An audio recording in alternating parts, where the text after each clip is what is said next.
Today, Abhas is joining us from Bombay Play. Abhas has been in the industry for over 10 years now, worked with a lot of big brand names from Zynga to Moonfrog. And for the last 2.5 to 3 years, I think now, it's been like 2 to 3 years now that Abhas has started, I think, Bombay Play, correct? Yeah, we started around 2018, though we had been like spending some time to think about the idea of Bombay Play. Perfect, perfect. So right around the same time when I started Outscale. So I think our journeys kind of have like a parallelism there. But great to have you on board. We've had really interesting discussions around engineering and gaming industry in the past as well. So this time thought we'll open it up to our Sure. internal students as well as students who are entering into the next clan as well. Um, and yeah, good to have you. Any sort of opening comments slash things that you would want to share with the team as well? Yeah, I think gaming is definitely heating up right now. I think it's a sort of the place to be. There's a lot of interest coming into gaming. Gaming has always been interesting, at least from game players' perspective.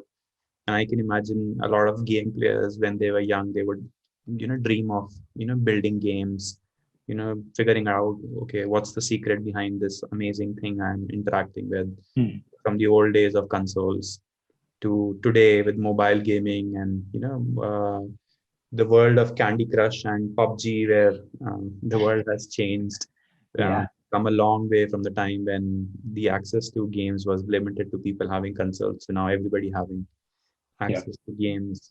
And I think it's going to sort of keep becoming interesting. And COVID has sort of accelerated all of this. And that sort of reflects in people's interest in this area also. hmm. Uh, so you'll see a lot of new ideas coming up in the future, like AR, VR have been on the, let's say, cusp for a Hmm. long time. But beyond that, I think things like metaverse or NFTs or things like that sort of are making the gaming Yeah, world interesting again. So yeah, I think it's a great time to be associated with gaming, and we all, like, people in gaming industry always understood that it's a very interesting domain. hmm. Now I think the rest of the world is also realizing the same, and I think the Corona situation has accelerated a bit, where because social interactions are very limited, I think gaming has become one of those medium which has sort of made social interactions still possible, and Yeah, also sort of augmented how we interact with other people. And it's not just the nerds or the geeks who understand gaming. I think it's every family member now understands how to play a game. Like a lot of people who probably never played games have played Among Us, hmm. right? Or people have played Ludo with their Yeah. grandparents, or grandparents playing with grandchildren. So yeah, I think extremely interesting time for people to be working in this area. Yeah, perfect. No, I think one thing that I think about is that there's always new sort of business models that keep evolving, new frontiers that keep pushing the boundaries, especially have like NFT craze with, that started 3 4 years back with the CryptoKitties, and now this whole new, boom with new kind of NFTs and marketplaces and platforms evolving. But I think the technology layer remains consistent across all, right? So people who understand tech, they're the ones who are the real drivers of innovation, and they are the ones that push the frontier forward, right? Like business model keep evolving on top and around it. Yeah, Um, I think, like, if you even remove the business model part of it, right? Like sometimes that doesn't work out, but at hmm, least gaming has been known for always coming up with something interesting.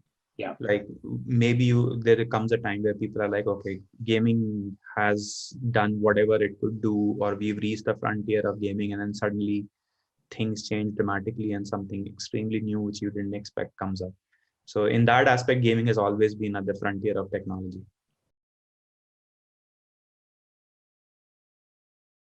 Hey guys, hope you're enjoying this episode. My name is Mayank Grover. I'm the founder of Outscale. I wanted to take a minute to tell you about our flagship game development program where we take students all the way from starting to job ready in 6 months. We directly partner with over 100 plus game companies where we help students directly crack into these companies by giving them the right kind of skills, both technical as well as non technical, and getting them in front of these companies for interview processes. If you're interested in becoming a full stack game developer, please check out our website, www.outscale.com, or check the link in the description below. Now back to this episode. Yeah, perfect. Actually, a lot of the folks within the community that we normally engage with are always interested thinking around how to even build a startup in the gaming ecosystem, right? And from a business perspective as well, right? Like, how did the inception and the idea for Bombay play and the way of building from India, catering to sort of I think from what I understand, it's European segment, customer segment, narrowing that. So if you can just walk us through the thought process between you and Oliver of coming up and inception of that idea slash focusing on that as a dedicated demographic and how that evolved into a business. Okay. So I think a lot of that comes from our experience with Zynga. So when we worked there, definitely I think the learning you could take from there was that let's say people in India or people in the gaming industry in India are behind people in Europe or the Western market. But the only thing we are behind in is experience. Like beyond that, smarts, creativity, technical talent. I think there was never a doubt about that because by around the time when Zynga had a presence in India or it was growing, that was time of Facebook, that was time of Flipkart, that was time of the Indian startup ecosystem catching on. So technologically, we were not behind. Creatively, we have a thriving entertainment industry, so we can't really say that we're behind in creative aspect of it. And by that time, we were sort of the back office of a lot of movie studios or animation studios, like DreamWorks and all those had a huge presence in India. EA and big gaming companies. Zynga was had thought of establishing a studio here. And with internet, I think it's all internet has always been very democratic. Maybe we didn't have the infrastructure initially, let's say in the early 2000s, for us to be making a gaming company or an internet based business out of India. Like on dial up you couldn't really do much. But once that problem of infrastructure was solved, I think there was nothing preventing us. Technologically, we already had a IT industry. So I think taking all of those things into account, we never really thought that the idea of making a gaming company out of India is so like ambitious or too optimistic or unrealistic, because all the ingredients were there. I think some of the things which had been lacking was the financial support and the acceptance of the industry as a genuine point of or genuine source of employment, or you could without feeling ashamed or getting weird glances go and tell, oh, I make games, right? I think it was just our social acceptance and our risk taking abilities which were sort of keeping us back. But I think over time, with the sort of entrepreneurship boom in India, with all the tech-based companies becoming successful, a lot of venture money coming in. So I think it was just a matter of time. There was a time when you know I think we in India were trying to be cautious. By how we were trying to be cautious, we were saying that India is an unexplored market, or there are no hits in India, right? So we haven't really made content for Indians. So maybe some of the game companies thought that, okay, let us make a product which Indians like. Let's not try to be too ambitious and say we could, make a sort of a competition to Clash of Clans, right? Or a competition to some of the other, like a Candy Crush competition or something like that. So I think there was hesitation there. So some people sort of limited themselves to India. But when you try to, so that's where we were also there. Like Oliver was one of the co-founders, Moonfrog. I was there since the beginning. And we made a game which was tremendously successful in India. We had to solve a lot of product problems. We had to solve a lot of tech problems. So when we looked at our journey there, I don't think we saw anything different there in terms of making a product for India was not really that different from making a product for other demographics or other geographies. you're solving the same problems. Maybe it's a bit ambitious and the competition is more. But if you like, if we want to be successful, we have to sort of try to fight at the top, right? Nobody becomes successful by, you know, working at the bottom or trying to, get something or get lucky. Or so it happens, some people get lucky, but you have to be ambitious, only then you can go there. So that was always there in on our mind. We were like, okay, we understand our strengths, we understand our weaknesses. Maybe some things are technologically difficult, maybe it will take some technological problems take more time, some product problems take more time. So let's keep things simple, let's try to take an iterative approach, and let's keep working at it. So just with that, we started Bombay Play, and we were like, okay, let's stick to what we understand. Let's make games which we understand, where we understand the technological difficulties, where we could probably see 6 months ahead, rather than just sort of taking baby steps and discovering new or surprising things at every turn. We tried to do something there. Now we've sort of set up a system where we understand things better, and we are able to say that, okay, this, if we go there, then this is definitely within our reach. Maybe we just need to work 6 months, 1 year on some product, and we'll have that success. Yeah. So that was the basic idea behind Bombay Play. And with internet, I think whoever works on any internet based company should always target the world, because with internet, geographical restrictions don't exist. But I think from what I understand, the primary market and the focus for Bombay Play is more on European customers as the first set of customers, correct? Yeah, I think that's because the pie is bigger there. Like, there's no doubt that US and China are the biggest gaming markets in the world.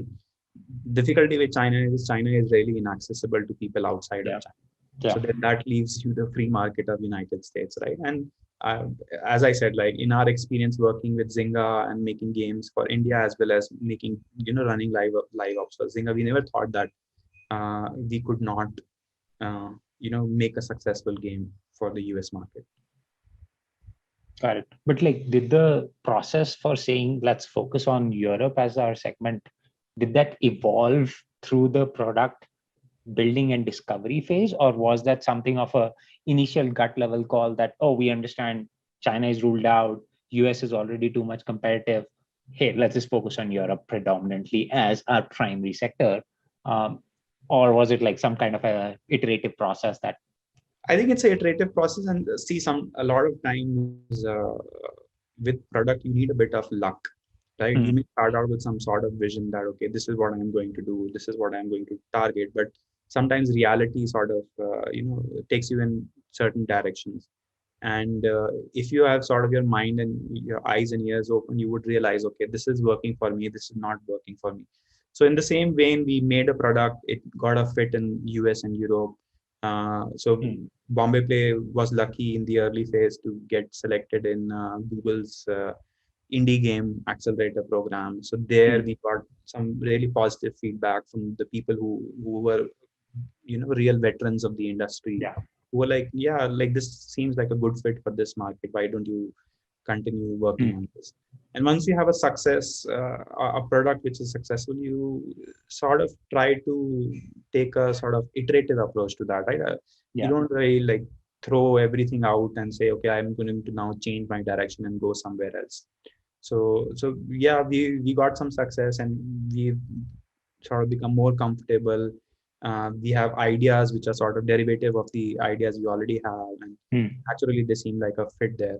So it's not like we only targeted Europe and US. We tried like a product for Indian market also, but we just didn't see that level of success. So I would say, like, if anybody thinks that making games for India is easy, it's definitely not. Yeah, totally agree.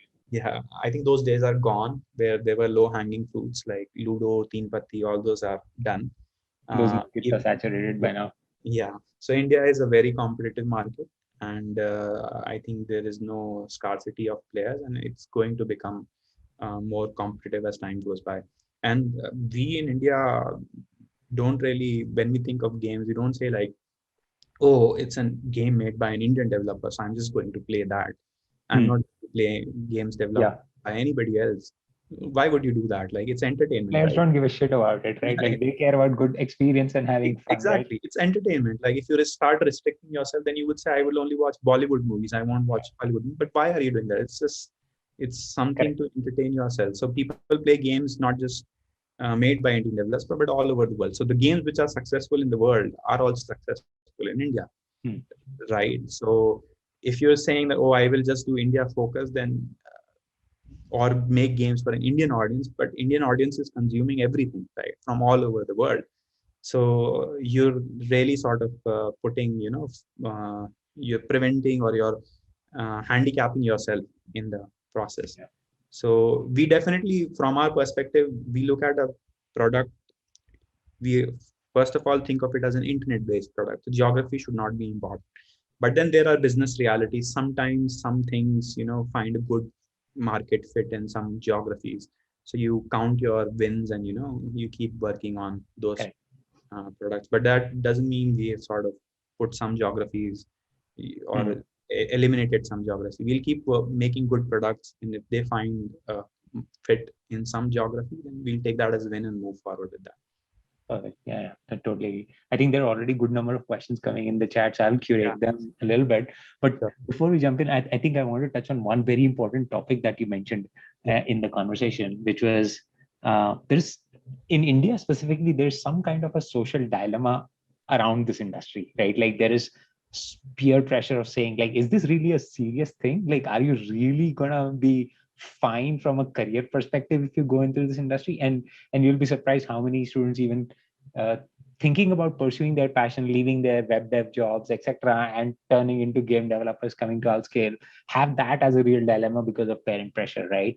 So how do you like? I feel like majority of the people that do game development are rebels in some sense, are the ones that are really rebellious to fight against all odds to come in. So Mhm. generally, what's your take and what's your advice to people thinking around these kind of career transitions or entry as a new career in this direction? Yeah, I think, see, the risk in any sort of new business model or any new industry which develops, there's always a risk. And I'm not one of those people who say that, oh, you're being risk averse, that's somehow a bad thing. Hmm. Like, it's okay being conservative, it's okay being risk averse. And gaming has been sort of like a employment frontier in India. And there have been worries from, parents and even people of our generation who, like, oh, will I be able to make enough money, or will I actually make more money if I work somewhere else? And these are all valid concerns. In India, I think gaming is still at a bit of a frontier. And when you talk about frontiers, right, there's always a narrow funnel or a narrow group of people who explore frontiers, right?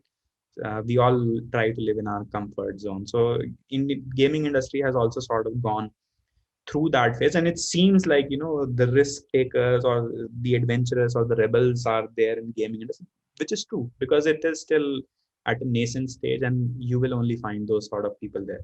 But once sort of that financial stability, or maybe a few years, I think even now the gaming industry is not really that new in India, right? You've seen the successes of some past companies like Octro or Moonfrog.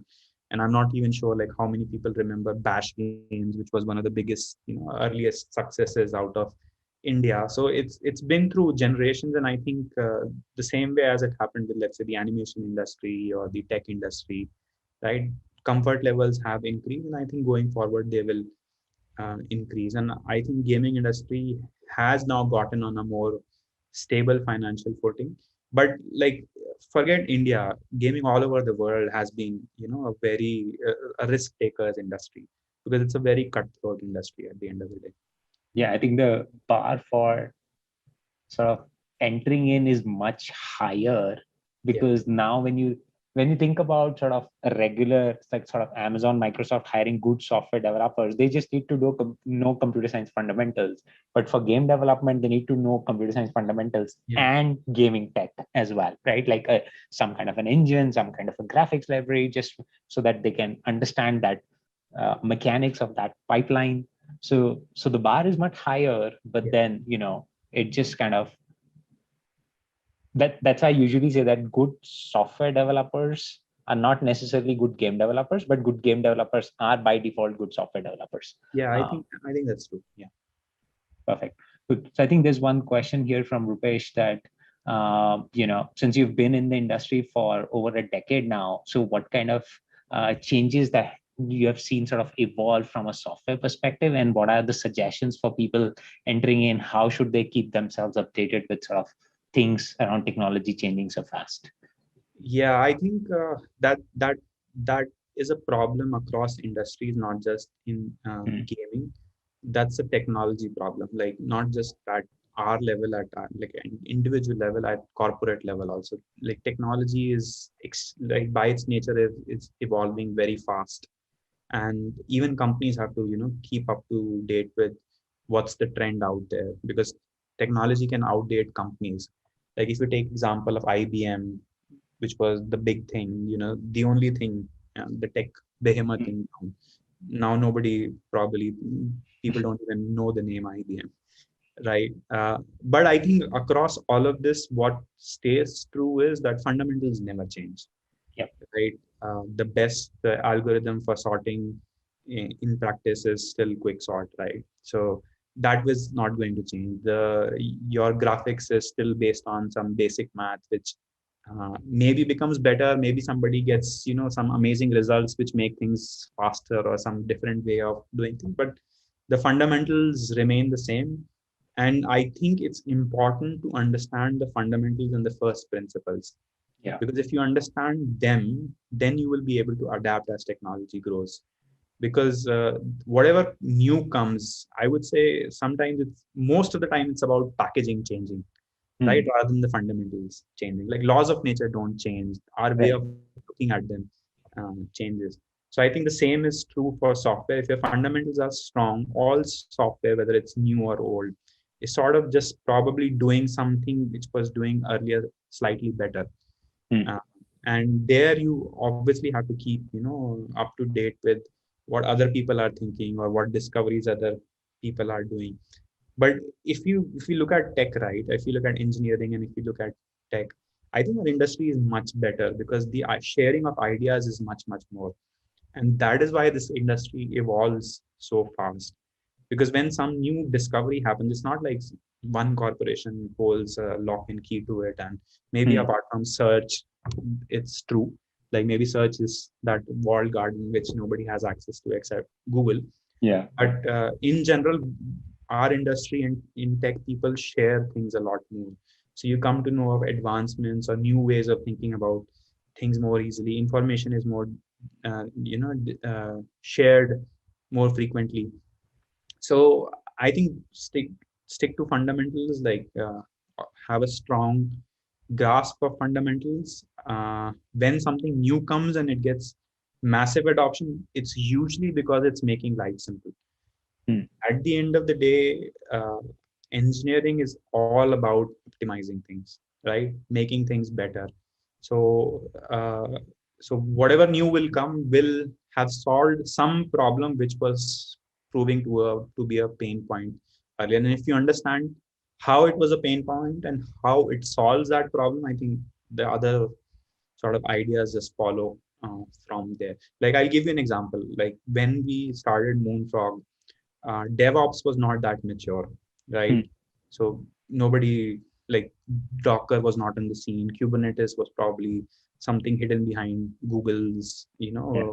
walls. It was hidden somewhere. Only Google engineers were aware of it. But similar ideas were always there. Like there Mm, were, demons who would restart your processes, who would check whether they're working and all that. And Docker and sort of Kubernetes are sort of evolutions of those ideas. And now you don't really need to spin up your own server. You don't really need to keep looking at dashboard to make sure that your server is running in the middle of the night.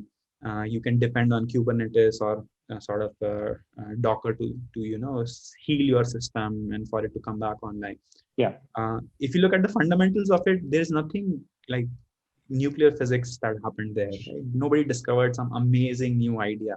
They just sort of kept working on the software and brought it to a state where more people could use it, and it could sort of adapt. Our understanding of sort of high uh, networking and computing and reliability has evolved over time.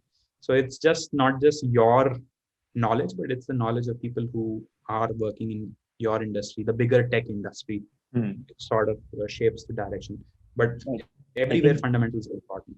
if you think about it from a classical tech stack perspective, at the application layer, which is the highest layer, it's just better and better repackaging, more optimized repackaging, right? The unless you're re-implementing the TCP and the UDP protocol into something new, that's where the real networking, Yeah, intervention could be. That is completely new way of transferring information yeah, over internet. But then, like, moving from TCP IP v4 to v6, that was new and that was mm, fundamentally different. But then at the application layer, it's just optimizations, right? yeah, So yeah. so And I think in tech, one of the amazing things is the abstractions are amazing. hmm, Why are they amazing? Because they stand the test of time, right? When I think of networking, I still can think of that 40-year-old OSI networking model. yeah. I don't need to, start thinking of some other way of looking at the internet. Maybe some of the details have changed, like TCP has evolved to some better version of TCP, something Hmm, in TCP related flow control, like maybe another new algorithm has been discovered there, yeah. which is better, or maybe Google has figured out that I don't need the full TCP in my data centers. I can still achieve the same, level of reliability by taking away some of the pieces there and Hmm, simplify. hmm, So yeah, I think dramatically, fundamentally amazing discoveries have not been done, and usually those discoveries don't find their way into everyday tech that easily. yeah. They always take a lot more time. Like the days when, let's say, I would say relational algebra was discovered, right? Hmm, The 70s or 60s. It was groundbreaking because there was nothing comparable to that. true. So, and it took some time, and it was a very fundamental problem. It's like search or Google solving the search Hmm. uh, problem. So those things do happen, but overall technology still, if you understand 10-year-olds technology, you can still understand today's technology. True. I think it's again those fundamentals and the ability to on the job Yeah, adapt and switch in terms of what something you can do. I yeah, think there are a few more questions. Do you have 5 or 10 minutes more? yeah, I yeah, know we're yeah. overshooting. I can do that. Okay, perfect. Thanks so much. So Abhishek is asking, can indie games coming out of India achieve the same level of recognition, fame, sales like the popular, super meat boys of the world as well? So see, I think everybody would tell you gaming is becoming more competitive and harder. And I Hmm. think discovery is the harder problem to solve, and not just for an indie game developer. It's a harder game problem to solve for everybody. Because I would say some of that is because sort of Google and Apple control all the cards. So you need money to sort of break through, Hmm. to experiment. But if you don't have that, then I think the quality of the product needs to be really, really good. So even for an indie, the problem is getting people's attention, right? First of all, getting people's attention costs money. That's one problem. But then once you have attention, still keeping people's attention is also a difficult problem to solve. But I think again, if there is a problem, then the industry tries to solve that problem. So if you have a good game and that game has good retention or good engagement, you can talk to other people who can help you with the visibility problem. So everybody's out there looking for content. If you have good content, they will be definitely willing to put sort of money behind that, Hmm. and that can help you with the discovery problem. So I'm not sure if you would call that indie. I would still call it an indie, right? Because the creative effort was still an independent effort. But when it comes to marketing, you definitely need the financial backing and the understanding of the nitty gritties of marketing behind you. So if you have a great product, a lot of people are looking out for great products. Talk to somebody who's into publishing, and Yeah. maybe you can work out some, like, how to make your product discoverable. Yeah.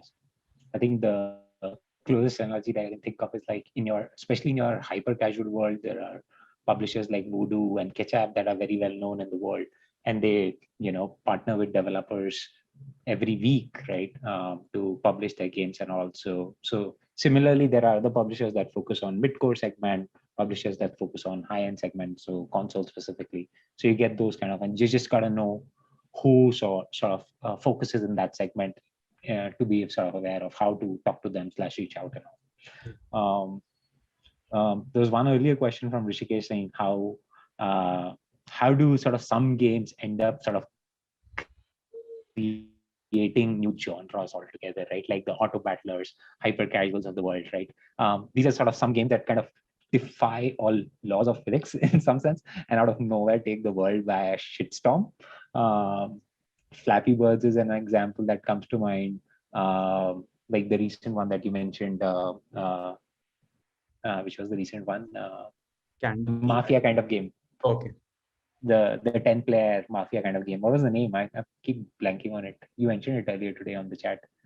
I'm sorry, I'm also blanking. Okay, anyways. Yeah, sorry, Among Us. Among Us. Yeah. So like some of these games just come out of nowhere and just take the show, right? So what's happening here? Like, is there some secret recipe?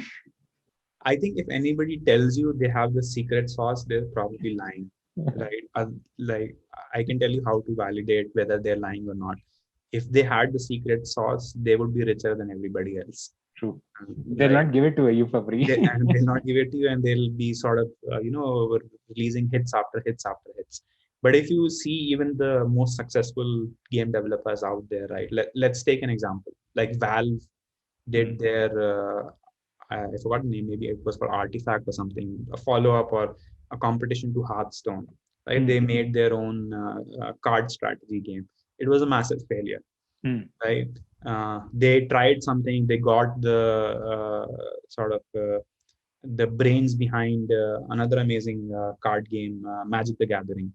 Right? They got that guy to build that game. Right? It seemed to tick all the boxes, but it was a massive failure. Right? It was taking that genre to a next level. So nobody has a secret sauce. What becomes successful catches our attention. We sort of think like, oh, something amazing happened, something out of the ordinary happened. But nothing out of the ordinary happened. People kept working at ideas. People kept, getting feedback from developers or the users out there, kept iterating on their product, making them better. Sometimes they probably, rolled the dice and said, maybe let me try something different. So it's the same problem as I said. Right? We're all exploring a frontier, right? So sometimes you discover some treasures which nobody had discovered. So it's the same there. You can be a bit smart about discovering or exploring things that you can definitely do, but at the end of the day, sometimes it's all about luck. Yeah, are you saying Binod is a treasure on social media? Sorry? Like if you're familiar with the Binod meme that went really viral. It's just like sometimes these random shit just goes viral for So reason. I think it's just memes, right? So I can go into genes and all, but memes are probably similar. Like sometimes random mutations happen and they just take the best down. Yeah, absolutely. But I think to your earlier point regarding sort of the discoverability problem as well, right? Like I've seen some really small indie studios take a very methodical, community-centric approach to building organic discoverabilities, because otherwise you are always locked in behind Apple and Google. And now Epic is launching their own store, and by now today the deal to launch on Epic seems very lucrative, but I'm sure it will give it 10 years, it will evolve into the 30% cut that others also take as well, right? So I think from that perspective, I've seen a couple of studios in US specifically do this really well. I can't think of their names, but have you seen other places that take sort of some unorthodox approach towards solving the discoverability, being a small, say 4 or 5 people team? I think I don't know. Maybe what I may say might sound a bit controversial, but Dream 11 and MPL, right, or real money gaming. Like there are two ways you can look at that. One is you can call them outright gambling and dismiss them, but then the other is you can think of them as growth hacks, right? So what those guys did, they went outside the Apple and Android or Google ecosystem, and they sort of tried to understand the audience, what the audience thinks and what the audience wants, and they made a product which sort of appealed to the thinking of their audience, and they were able to get tremendous growth and success. So I think it is possible. Uh, uh, it At the end of the day, it also requires effort. Everything requires effort, right? People right now Yeah. are saturated with information, and their attention is being absorbed by so many things out there. So you're fighting everybody else. It's not just games you are fighting, right? You're fighting for people's attention span. So Hmm. it becomes harder, and Google and Apple definitely have, the lock to that key, or the key to that lock, right? So that's there. You can do it.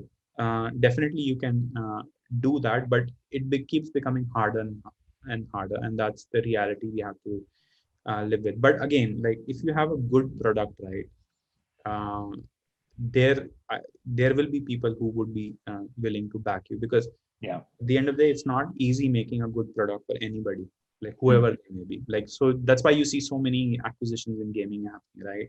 Big companies buying out smaller companies, because it's not easy to make that next hit. True. That's true. That's true.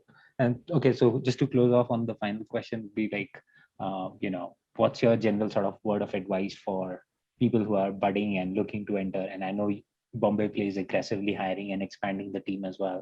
So we'll anyways be sending you guys more candidates as well in future. But generally, what's your word of advice from a technical standpoint? How should game developers think about preparing? Yeah, I think one of the questions touched that, right? Gaming industry, or tech and gaming industry, evolving very fast, right? And at least from my experience, sort of mastery of fundamentals always helps. And that's a principle that's not just true in gaming, right? That's always been true in science, that's always been true in engineering. So I think that's extremely important. You cannot expect the world to slow down. In fact, the world is going to become faster. So you have to keep sort of pace with it, and you have to use all the tools available to you to sort of keep pace with things. So use all the mediums out there. YouTube is an amazing medium for learning things. Yeah. All the books out there, all the people talking, sharing information, whatever medium people can share intelligent advice and some sort of intelligent insight with you, absorb it. Uh, uh, First principle helps there also. Like if you're good in fundamentals and first principle, your absorption ability will be faster. Like some people are speed readers, right? They can read through a book, and so similarly, you need to be a speed learner, Yeah. right? You should Yeah. be able to absorb all the amazing information out there, maybe filter out some of the other unnecessary bits. And at the end of the day, it's hard work, right? There is no shortcut and easy way out It's a there. grind. It's a grind. There is But grind for yeah. sure. Yeah, but all right, perfect. So I think grind is always the good note to close a call on. So guys, remember, grind, grind, grind, grind, grind. Beat your ass to the ground if you want to be successful, because there's no other way to do it. Because other Uh, people are doing it, right? because somebody else who's another Somebody fucker else is living in somewhere else, like he's gonna beat your ass to the ground if exactly. you even slack off for a second, right? Yeah, You slack off on watching Binod, that fucker is gonna beat you to the yeah, ground. exactly. So Maybe it was a perfect. strategy all along to distract you. Maybe some of that. Maybe that fucker started Vinod just to distract the rest of the world, right? Like that three idiot guy who used to slip porn into other people's hostel rooms, right? So, but awesome, cool. So, thanks again, Abhas. It was really interesting, and hopefully, folks learned as well something new. And anything else do you want to add in before we close off as well? No, I think thanks for giving me or bringing me here. So just take my words for, like, all my words come from my experience. They're not representative of the world out there. So Mm. you will have to discover your own truth. But yeah, I think gaming is an extremely interesting field to Yeah. be in. Right. Cool. Perfect, perfect. Right. Thank you, Avas, and Thank sorry you. for overshooting the time limit. No issue. My bad No there. problem. Cool. But yeah, I'll bring in for sure again in a couple of months' time and Cool. see Bombay Play's success as well. Cool. Thanks. Cool. All right. All right. Take care. You too.